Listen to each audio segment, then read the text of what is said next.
Online തട്ടിപ്പുകളിൽ ഏറ്റവും കൂടുതൽ പെട്ടുപോകുന്ന ആരെന്ന് ചോദിച്ചാൽ മലയാളികൾ എന്ന് അക്ഷരം തെറ്റാതെ പറയാം നമുക്ക്.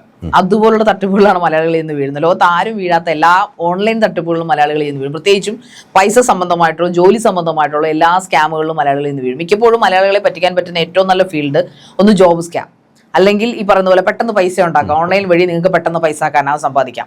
അത്തരത്തിൽ നമുക്കറിയാം ഒരുപാട് കംബോഡിയ അങ്ങനെയുള്ള സ്ഥലങ്ങളിൽ നിന്നൊക്കെ ഒരുപാട് ആൾക്കാർ ഇതുപോലെ ജോബ് തട്ടിപ്പിൽപ്പെട്ട് പിന്നെ രക്ഷിച്ചുകൊണ്ട് പോലീസുകാർ വന്ന സംഭവങ്ങളൊക്കെ തൃശ്ശൂരിലൊക്കെ ഒരുപാട് ആൾക്കാരെ ജോലി തട്ടിപ്പിന്റെ പേരിലായിട്ടുണ്ട്. അക്കൂട്ടത്തിൽ ഇപ്പോൾ ആൾക്കാരധികം ശ്രദ്ധിക്കാതെ പോവുകയും എന്നാൽ സ്ഥിരമായി വീട്ടമ്മമാർ പുറത്തു പോലും പറയാൻ പരാതിപ്പെടാതെ പുറത്തു പറയാൻ പോലും മടിക്കുന്ന ചില തട്ടിപ്പുകൾക്ക് ഇരയാവുന്നുണ്ട്. അത് ശരിക്കും പറഞ്ഞാൽ അതൊന്ന് ജനസമൂഹത്തിലേക്ക് ശ്രദ്ധയാകർഷിക്കാനാണ് നമ്മൾ ഇന്ന് ഈ ചർച്ച എടുക്കാനായിട്ട് വിചാരിക്കുന്നത്. കാരണം ഇത് കണ്ടാൽ തോന്നുന്നു ഇത് ഒരു ബാങ്ക് തട്ടിപ്പൊന്നുമല്ല, മറിച്ചൊരു ജോലി എന്ന് പറഞ്ഞാൽ നമുക്ക് ജെനുവിൻ ആയിട്ട് തോന്നും. ജയ് ശ്രദ്ധിച്ചിട്ടുണ്ടാവും, അതായത് നിങ്ങളുടെ ഹാൻഡ് റൈറ്റിംഗ് നിങ്ങൾക്ക് നന്നായിട്ട് എഴുതാൻ സാധിക്കുമോ? നല്ല മനോഹരമായ ഹാൻഡ് റൈറ്റിംഗ് ആണോ നിങ്ങൾക്ക്? നമ്മൾ ഇൻസ്റ്റാഗ്രാമിലോ ഫേസ്ബുക്കിലോ വേണ്ട, മെയിൻ ആയിട്ട് ഇൻസ്റ്റാഗ്രാമാണ് ഇപ്പോൾ പരസ്യങ്ങളുടെയൊക്കെ തലതൊട്ടപ്പനായിട്ട് വന്നിരിക്കുന്നത്. തട്ടിപ്പുകളുടെ ഒരു കേന്ദ്രം കൂടായി മാറിയിട്ടുണ്ട് ഇൻസ്റ്റാഗ്രാം. അപ്പോൾ ഇൻസ്റ്റാഗ്രാമിൽ നമ്മൾ ചിന്തിക്കുന്നത് ജെനുവിൻ ആണെന്ന് ചിന്തിക്കും, ഇൻസ്റ്റാഗ്രാം പോലുള്ള പ്ലാറ്റ്ഫോം. പക്ഷെ അങ്ങനെയല്ല. അതിൽ അവർ തരുന്നത് നല്ല രീതിയിൽ എഡിറ്റൊക്കെ ചെയ്തുകൊണ്ട് അവർ ചോദിക്കുന്നത് നിങ്ങളുടെ ഹാൻഡ് റൈറ്റിംഗ് നല്ല രീതിയിൽ നിങ്ങൾക്ക് എഴുതാൻ സാധിക്കുമോ?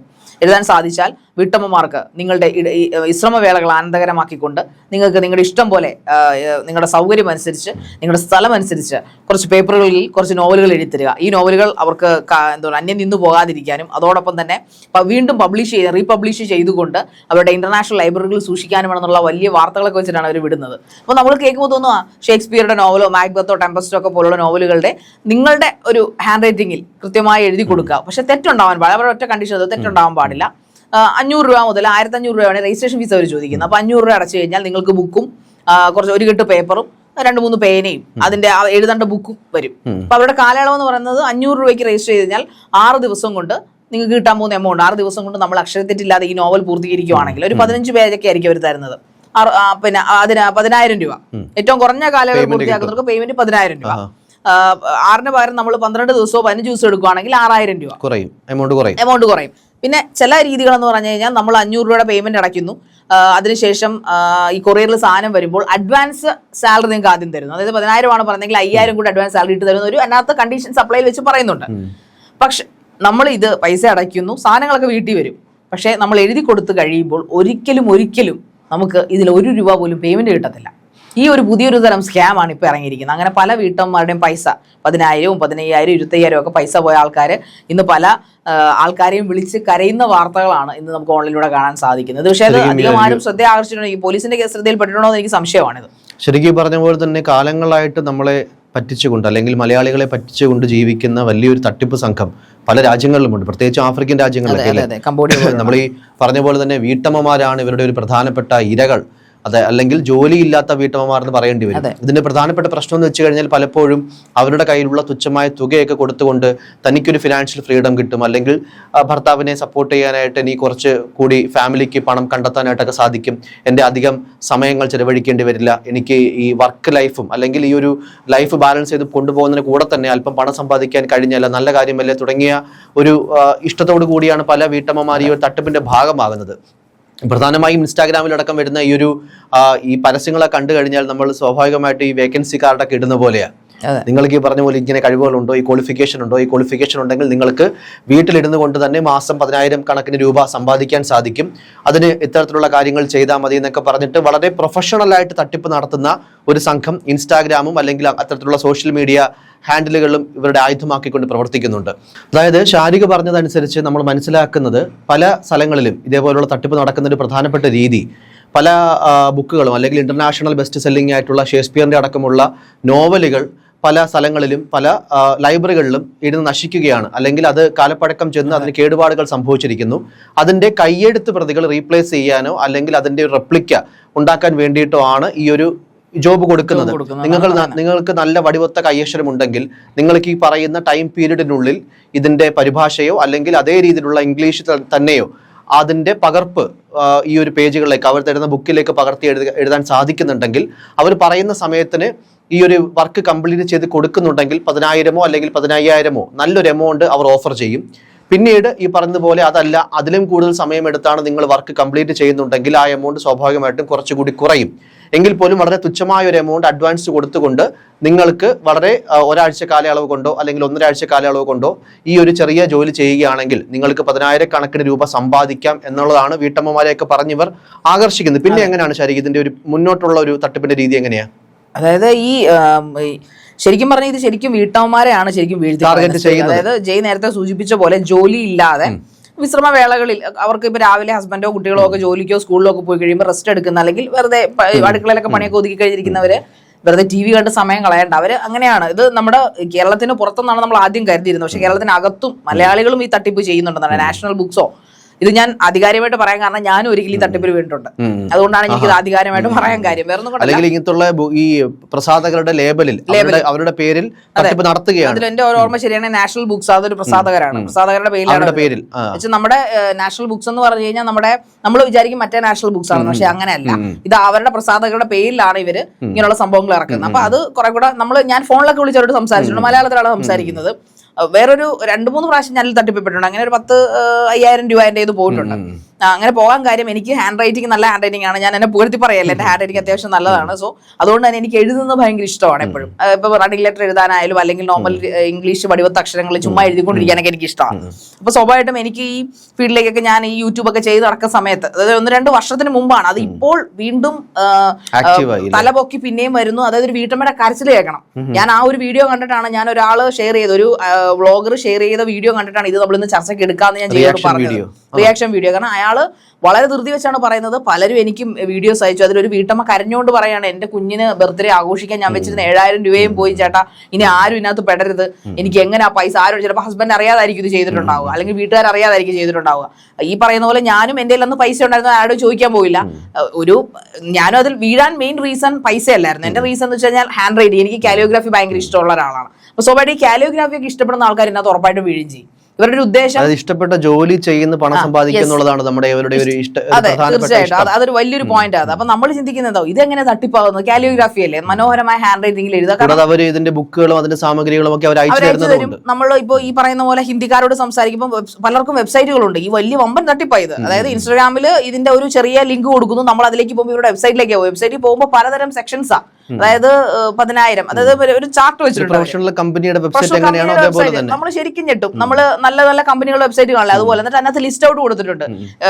ഇത്ര പേജുള്ള 100 പേജുള്ള നോവൽ എഴുതുവാണെന്നുണ്ടെങ്കിൽ 25,000 രൂപ, 50 പേജിന് 15,000 രൂപ, 40 പേജാണെങ്കിൽ 7,500 രൂപ. അപ്പൊ നമ്മൾ വീഴുവിനകത്ത്, കാരണം ഇത്രയും വലിയ തുകകൾ. അതുകൂടെ നമുക്ക് ഇഷ്ടമുള്ള ജോബ് നോക്കുമ്പോ എന്താ, വെറും 100 പേജിന് നിങ്ങൾക്ക് 30 ദിവസം സമയം തരുന്നു. ഒരു മാസം കൊണ്ട് എഴുതി തീർത്താൽ മതി. 25,000 രൂപ കയ്യിരിക്കുന്നത്, വേറെ ഒരു പണിക്കും പോകണ്ട. നമ്മൾ ഞാനൊക്കെ ചിന്തിച്ച ലെവൽ ഒന്ന്, നമുക്ക് ഇഷ്ടമുള്ള ജോബ്, പിന്നെ നമുക്ക് ഇഷ്ടം പോലെ സമയത്ത് ഇങ്ങനെ ഇരുന്ന് എഴുതാം, കുറെ എഴുതി തീർക്കാം. അങ്ങനെ എഴുതാൻ ഇഷ്ടമുള്ള ആൾക്കാരിനകത്ത് വീഴും, വായിക്കാൻ തീർക്കാനുള്ള ഒരു സമയവും മാന്യമായ സമയം ആൾക്കാരെ പറ്റിക്കുന്ന അങ്ങനെയാണ്. അപ്പൊ ഇതിനകത്ത് നമ്മൾ പൈസ അടയ്ക്കുക. പൈസ അടച്ച് കഴിഞ്ഞു കഴിഞ്ഞാൽ പിന്നെ നമുക്ക് ഇവരെ കോൺടാക്ട് ചെയ്യാൻ. അതിനകത്ത് നമുക്ക് ആദ്യമേ ചാറ്റിലൊക്കെ നമുക്ക് അവർ മറുപടിയും കാര്യങ്ങളൊക്കെ തരും ചാറ്റിലൊക്കെ. പക്ഷെ നമ്മൾ വിചാരിക്കും നമുക്ക് പൈസ കിട്ടത്തില്ല ഇതിനകത്ത്, ബാക്കിയെല്ലാം പക്കയാ ഇവരുടെ. പിന്നെ നമ്മൾ ആരെ കോൺടാക്ട് ചെയ്യാനാണ്? ഇത് ആദ്യം ഒരു ചെറിയ തുകകൾ തരുമോ? അതെങ്ങനെയാ ഈ ഒരു വിശ്വാസം നേടിയെടുക്കുന്ന രീതിയാണല്ലോ? ഒരു തുകയും കിട്ടത്തില്ല നമുക്ക്, തരും എന്നുള്ള വാഗ്ദാനം മാത്രം. അവർ പറയുന്നത് വാഗ്ദാനം തരുന്നത് ഇങ്ങനെയാണ്. ഈ ബുക്കിന്റെ ഈ അല്ലെങ്കിൽ ഈ ഒരു പേപ്പറുകളും പേനയൊക്കെ തരുമ്പോൾ അതിനെന്തെങ്കിലും തുക നമ്മൾ കൊടുക്കേണ്ടത്? അതിനാണ് ഈ പറയുന്നവർ മേടിക്കുന്ന ആദ്യം ചെറിയ എമൗണ്ടുകളൊക്കെ മേടിക്കുന്നത്. അതായത് ഈ ബുക്ക് ഉൾപ്പെടെ തരുന്നതിന് ഒരു രജിസ്ട്രേഷൻ ഫീസ് ഉണ്ട്. അവർ പറയുന്നത് രജിസ്ട്രേഷൻ ഫീസ് ഉൾപ്പെടെ നിങ്ങൾക്ക് റീഫണ്ടിങ് ആണ്. നിങ്ങൾ ഇത് കംപ്ലീറ്റ് ചെയ്ത് കഴിഞ്ഞാൽ ഈ 10,000-നോടൊപ്പം തന്നെ അല്ലെങ്കിൽ 5,000-നോടൊപ്പം തന്നെ ഈ മേടിക്കുന്ന 500-ഓ 1,500-ഓ നിങ്ങൾക്ക് ഫുൾ റീഫണ്ടിങ് ആണ്. അവർക്കൊന്നും വേണ്ട. അവർ നമുക്കൊരു സർവീസ് ചെയ്യുന്ന പോലെ. അതായത് നമ്മൾ എന്താണ്, നമ്മൾ സാധാരണഗതിയിൽ നോർമലി ഫിസിക്കലി ജോബിന് പോകുന്നത്, നമ്മൾ ജോലി ചെയ്തിട്ടാണ് പൈസ മേടിക്കുന്നത്. അവരാരും നമ്മുടെ ഒന്നും പൈസ വാങ്ങിക്കത്തില്ല. മറിച്ച് ഇവരും അത് തന്നെയാണ് ചെയ്യുന്നത്. അപ്പോൾ ഒരു വിശ്വാസ്യതയ്ക്ക് വേണ്ടി അവർക്ക് സർവീസ് ചാർജും കാര്യങ്ങളൊക്കെ ഉണ്ട്. അതിന് വേണ്ടിയിട്ട് ഇവർ കുറെ ആൾക്കാരുടെ GPay നമ്പേഴ്സും നമുക്ക് ചാറ്റിലൊക്കെ അടിപൊളിയായിട്ട് നമുക്ക് ഇംഗ്ലീഷും മലയാളത്തിലൊക്കെ അവർ റിപ്ലൈ തരും. എനിക്കും റിപ്ലൈ കിട്ടിയിരുന്നു. അവർ ഇന്ന ആൾക്കാർക്ക് ഇത്ര പൈസ കൊടുത്തത്, ഇന്ന ആൾക്കാർക്ക് ഇത്ര പൈസ കൊടുത്തതെന്ന് വെച്ചിട്ട് സ്ക്രീൻഷോട്ടൊക്കെ ഇടുന്നു, അവരുടെ ഹാൻഡ് റൈറ്റിംഗ് കാണിക്കുന്നു. അപ്പൊ നമ്മൾ സ്വാഭാവികമായിട്ടും അന്ന് തുടക്ക സമയമായിരുന്നു എനിക്കുന്നു. അന്ന് ആ ഒരു തുടക്ക സമയത്ത് വന്നിട്ടില്ല. ഞാൻ സത്യം പറഞ്ഞാൽ ഉറക്കം ഒളിച്ച് 4 ദിവസമൊക്കെ രാത്രി ഉറങ്ങാതിരുന്ന് എഴുതിയിട്ടുണ്ട്. അങ്ങനെ എനിക്ക് വാശി. 4ാമത്തെ അറ്റംപ്റ്റിൽ എനിക്ക് മനസ്സിലായി ഇത് പൈസയൊന്നും കിട്ടാൻ പോകുന്നില്ല. ആദ്യത്തെ പ്രാവശ്യം നമ്മൾ വിചാരിക്കും നമ്മുടെ തെറ്റ്, ചെറിയ തെറ്റുകളൊക്കെ, അതായത് ക്യാപിറ്റൽ ലെറ്ററിൽ മാത്രം എഴുതാൻ പറയുന്ന ബുക്കുകളുണ്ടാവും അതിനകത്ത്. അപ്പൊ ക്യാപിറ്റൽ ലെറ്ററിൽ എഴുതി കഴിഞ്ഞാൽ അതിനകത്ത് സ്മോൾ ലെറ്റേഴ്സ് വരാൻ പാടില്ല. ചിലത് സ്മോൾ ലെറ്ററിൽ മാത്രം, അവരുടെ കണ്ടീഷൻസാ, സ്മോൾ ലെറ്ററിൽ മാത്രമേ നമ്മൾ എഴുതാൻ പാടുള്ളൂ. അപ്പൊ സ്മോൾ ലെറ്ററിൽ നമ്മൾ എഴുതാൻ പാടുള്ളൂ. പക്ഷെ അവർ അയച്ചിരുന്ന ബുക്കിൽ അങ്ങനെയല്ല, നോർമൽ നോവൽ തന്നെയാണ്. പക്ഷെ നമ്മളത് വായിച്ച് കൃത്യമായിട്ട് അത് ഇങ്ങനെ സ്പീഡിൽ എഴുതിക്കൊണ്ടിരിക്കണം. കുത്തും കോമയൊന്നും പാടില്ല. അതിനകത്ത് എന്താണോ എഴുതി വെച്ചിരിക്കുന്നത് അതുപോലെ തന്നെ ഒരു അച്ചടി പോലെ നമ്മൾ എഴുതി കൊടുക്കണം. അതും തയ്യാറുള്ളവരാണ്, അതിനും ടാലന്റ് ഉള്ള ആൾക്കാരുണ്ട്. അത് തന്നെ. പക്ഷെ ഇത് നമ്മൾ തിരിച്ച് ഇവർക്ക് അയച്ചു കൊടുക്കണം. ഒന്നെങ്കിൽ നമ്മൾ കൊറിയർ ചെയ്യണം, അല്ലെങ്കിൽ ചില കമ്പനികൾ കൊറിയർ ചെയ്യാൻ പറയും. ചില കമ്പനികൾ പറയുന്നത് നിങ്ങൾ അത് തന്നെ ഫോട്ടോ കോപ്പി പിന്നെ സ്ക്രീൻഷോട്ട് ചെയ്തോട്ട് അല്ലെങ്കിൽ ഫോട്ടോ എടുത്തിട്ട് PDF ആക്കി അയച്ചു കൊടുക്കാൻ പറയും. പക്ഷെ അങ്ങനെ ചെയ്യുമ്പോഴും ഇവർ എവിടുന്നെങ്കിലും 1 or 2 ഈ സംഭവം എന്താണ് മിസ്റ്റേക്കുകൾ ഇവർ കണ്ടെത്തി കഴിഞ്ഞാൽ അപ്പം തന്നെ നമ്മുടെ പ്രോജക്റ്റ് ക്യാൻസലായി. അപ്പൊ നമ്മൾ ചിന്തിക്കുന്നത് എന്താ, നമുക്ക് നമ്മളെ ബ്ലെയിം ചെയ്തുള്ളൂ. ഒരു കുത്തോ കോമയോ ഇട്ടിട്ട് പോലും എങ്ങനെ തെറ്റ് കണ്ടുപിടിക്കാം. നമ്മൾ ചിന്തിക്കും നമ്മൾ എഫിഷ്യന്റ് അല്ല, നമ്മളത് പോരാ, നമ്മൾ അതിന് ആപ്റ്റ് അല്ല. എന്തുകൊണ്ട് നിരസിക്കപ്പെട്ടു എന്ന് അവർ പറയും. ഈ ഭാഗത്ത് ഈ ഒരു മിസ്റ്റേക്ക് ഉണ്ടായി, അതെ മിസ്റ്റേക്ക് ആണെങ്കിൽ അവർ അതുകൊണ്ട് നിരസിക്കുമെന്ന് അവർ പറഞ്ഞ് വിശ്വസിപ്പിക്കും. സ്വാഭാവികമായിട്ടും ഇതുവരെ ചൂതാട്ടം പോലെയാണ് എനിക്ക് തോന്നിയത്. അതുകൊണ്ടാണ് 4 അറ്റംപ്റ്റ് ഞാൻ ചെയ്തത്. സ്വാഭാവികമായിട്ടും എനിക്ക് എന്നിൽ ഭയങ്കര കോൺഫിഡൻസ്, എനിക്ക് ഇഷ്ടമുള്ളൊരു സംഭവം. അതുകൂടാതെ ഇത് തെറ്റുമ്പോൾ തോറും നമ്മൾ ഒരെണ്ണം തെറ്റിയുള്ളൂ, 2 എണ്ണം തെറ്റിയുള്ളൂ, അടുത്ത പ്രാവശ്യം കംപ്ലീറ്റ് ആയിട്ട് എനിക്ക് കിട്ടും, എനിക്ക് 25,000. പിന്നെ അവർ തരുന്ന ആ ഒരു വലിയൊരു മോഹന വാഗ്ദാനം ഉണ്ടല്ലോ, 1 month ടൈം തരുന്നത്. ഞാൻ 1 month ടൈമിന്റെ ഒക്കെ എടുത്തിട്ടുണ്ട്. അത് 1,500 രൂപ അടച്ച് ഞാൻ എടുത്ത് 30 ദിവസം 25,000. സിമ്പിൾ അല്ലേ? 100 പേജിൽ എഴുതിയാൽ പോരെ. എന്നാ 30 ദിവസം സമയമില്ല, ഒരു ദിവസം ഇത്ര 30 പേജ് ചെയ്ത് എത്ര, അങ്ങനെ നമ്മൾ ചിന്തിക്കുമല്ലോ ഇരുന്ന്. അങ്ങനെ നമ്മൾ ഇത് അഡിക്റ്റ് ആയി പോകും. അപ്പോൾ ഓരോ പ്രാവശ്യം ഇവർ തെറ്റിക്കും തോറും നമ്മൾ പിന്നെയും ചിന്തിക്കുന്നത് എന്താ, അടുത്ത പ്രാവശ്യം ശരിയാക്കാം. അപ്പോൾ നമ്മൾ ഈ 1,500 അതിനകത്ത് നമുക്ക് കംപ്ലീറ്റ് ആയിട്ട് നമ്മൾ ഒന്നേന്ന് ചെയ്ത് കൊടുക്കണോ, എങ്ങനെയാണ് അതിന്റെ രീതി? അതോ ആ തെറ്റിയ പേജ് തൊട്ട് വീണ്ടും? അല്ലല്ല, ഇത് നമ്മൾ ഫുള്ള് നമ്മളിപ്പോ 100 പേജ് അല്ലെങ്കിൽ ഈ 20 പേജ് ഫുള്ളോടെ ചെയ്തിട്ട് അവർക്ക് അയച്ചു കൊടുക്കാൻ പറ്റത്തുള്ളൂ. അയച്ചു കൊടുത്തു കഴിഞ്ഞാൽ അവർ ഏതെങ്കിലും തെറ്റുകൾ കണ്ടുപിടിച്ചു കഴിഞ്ഞാൽ ഒന്നേന്ന് അവർക്ക് റീസ്റ്റാർട്ട് ചെയ്യണം. അത്രയും വേണം. ഇതാണ് ഇവർ ചെയ്യുന്ന പരിപാടി. സത്യത്തിൽ പറഞ്ഞാൽ ടൈപ്പ് ഓഫ് സ്കാം ആണിത്. റൈറ്റിംഗ് സ്കാം എന്ന് വേണമെങ്കിൽ ഇതിനെ പറയാം. നമ്മുടെ കയ്യിലെ പൈസ പോകുന്നതല്ലാതെ ഇതിന്റെ അപ്പുറത്തിരിക്കുന്ന ആൾക്കാർ തട്ടിപ്പുകാർ മാത്രമാണ്. ഇങ്ങനെ ഒരു ഇന്റർനാഷണൽ ബുക്ക് ലൈബ്രറികളോ ഇങ്ങനെ ഒരു എന്താ പറയുന്നത് ഇങ്ങനെ ആൾക്കാരുടെ കൈയെഴുത്തു പ്രതി സ്വീകരിക്കുന്ന സംഭവങ്ങളോ ഇല്ല. കാലിയോഗ്രാഫികൾ ഉണ്ടായിരിക്കാം, പക്ഷേ ഇന്ത്യയിൽ ഇത് നടത്തിക്കുന്നത് പക്ക തട്ടിപ്പുകാർ മാത്രമാണെന്ന് എന്റെ സ്വന്തം അനുഭവത്തിൽ നിന്ന് എനിക്കറിയാം. അതുകൊണ്ടാണ് ഞാൻ സാക്ഷിയായിക്കൊണ്ട് ഞാൻ ഇതിനെ കുറിച്ച് ഡിസ്കസ് ചെയ്തത്. അയാൾ പറഞ്ഞപ്പോഴാണ് ഇത് പറയണമെന്ന് എനിക്ക് തോന്നിയത്. ഇതിന്റെ പ്രധാനപ്പെട്ട കാര്യം ഇപ്പോൾ ഒരു പക്ഷേ ചില മലയാളികളെങ്കിലും അല്ലെങ്കിൽ ചില ആൾക്കാരെങ്കിലും ഇത് കേൾക്കുന്നുണ്ടെങ്കിൽ ശാരികയെ കുറ്റപ്പെടുത്തി കമന്റ് ഒരുപാട് പേര് ഉണ്ടായിരിക്കും.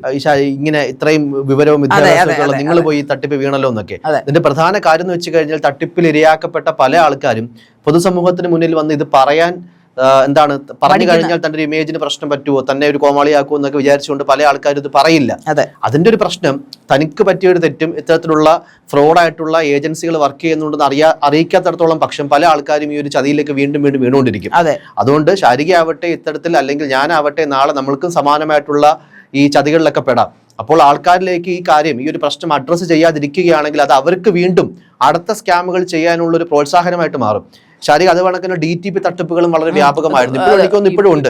അതിന്റെ ഒരു രീതി ചെറിയ ഇര ഇട്ട് കൊടുത്ത് വലിയ എമൗണ്ടുകൾ കളക്ട് ചെയ്യുന്ന രീതിയാണ് ഇവർക്കുള്ളത്. ആദ്യം ഈ വർക്കുകൾ കംപ്ലീറ്റ് ചെയ്ത് കഴിഞ്ഞാൽ 500 രൂപ കൊടുക്കും, പിന്നെ 1000 രൂപ കൊടുക്കും, പിന്നെ 2000 രൂപ കൊടുക്കും. പിന്നെ വലിയ തുക കൊടുക്കുന്നതിന് മുൻപ് അവരൊരു അഡ്വാൻസ് തുകയോ അല്ലെങ്കിൽ അവരുടെ സർവീസിനുള്ള ചാർജോ ആയിട്ട് വലിയൊരു തുക അവർ ഇങ്ങോട്ട് ആവശ്യപ്പെടും. പിന്നെ അവരെ പിടിച്ചാൽ കിട്ടാത്ത അവസ്ഥയിലേക്ക് അവർ ആ കാശ് കൊണ്ട് മുങ്ങും. എന്തായാലും സമാനമായിട്ടുള്ള പല ഈ ഫിനാൻഷ്യൽ ഫ്രോഡുകളുടെയും ജോബ് സ്കാമിന്റെയും ഒക്കെ ഒരു ഈറ്റല്ലമായിട്ട് നമ്മുടെ കേരളം മാറുകയാണ്. നമ്മുടെ മലയാളികൾ അല്ലെങ്കിൽ നമ്മുടെ വീട്ടമ്മമാർ നിരന്തരമായിട്ട് ഈ സ്കാമുകളിൽ പോയി പെടുകയാണ്. അതിനുള്ള പ്രധാനപ്പെട്ട ഒരു കാര്യം അവർക്ക് ഒരു പക്ഷേ സ്വന്തമായിട്ട് പണം സമ്പാദിക്കാൻ സാധിക്കാത്ത ഒരവസ്ഥയിൽ കൂടെയോ അല്ലെങ്കിൽ അത്തരം ജോലി ഇല്ലാത്ത അവസ്ഥകളിൽ നിൽക്കുന്ന പല വീട്ടമ്മമാരുമാണ് ഈ ഒരു സ്കാമിന്റെ ഭാഗമാകുന്നത്. അതുകൊണ്ട് തന്നെ പലപ്പോഴും ഭർത്താവിനോടോ അല്ലെങ്കിൽ ബന്ധുക്കളോടൊക്കെ പോലും പറയാതെ താൻ എന്തെങ്കിലും ആവശ്യങ്ങൾക്കായിട്ട് സ്വരൂപിച്ചു വെച്ചിരിക്കുന്ന പണമായിരിക്കും ഈ ഒരു തട്ടിപ്പുകാരിലേക്ക് ഇവർ കൊണ്ട് കൊടുക്കുന്നത്. അതുകൊണ്ട് തന്നെ സ്വാഭാവികമായിട്ട് സ്വന്തം കുടുംബത്തിലോ അല്ലെങ്കിൽ മറ്റുള്ള ആൾക്കാരോടൊക്കെയോ ഇത് പറയാനോ ഷെയർ ചെയ്യാനോ പറ്റാത്ത മാനസികാവസ്ഥ ഇവർക്ക് ഉണ്ടായെന്ന് വരിക. അതുകൊണ്ട് അത് വീണ്ടും ഈ ഒരു തട്ടിപ്പുകാർ ഗുണമാവുന്നുണ്ട്. കാര്യം ഈ കേസുകൾ റിപ്പോർട്ട് ചെയ്യപ്പെടുന്നില്ല, ഇവരിലേക്ക് അന്വേഷണം എത്തുന്നില്ല എന്നുള്ള കാര്യം ഇവർക്ക് വലിയൊരു ഗുണമായിട്ട് മാറും. എന്തായാലും സമാനമായിട്ടുള്ള കേസുകളിൽ തട്ടിപ്പുകളിൽ നമ്മുടെ മലയാളികൾ വീഴാതിരിക്കുക എന്നുള്ളത് നമ്മുടെ മാത്രം ഉത്തരവാദിത്തമാണ്. അഡ്വാൻസ് തുക ചോദിച്ച് ഒരു ജോലി വാഗ്ദാനം ചെയ്യുന്ന ആരെ കണ്ടു കഴിഞ്ഞാലും കണ്ണടച്ച് നിങ്ങൾ മനസ്സിലാക്കണം, അതൊരു സ്കാം ആണ്, അതൊരു തട്ടിപ്പാണ്.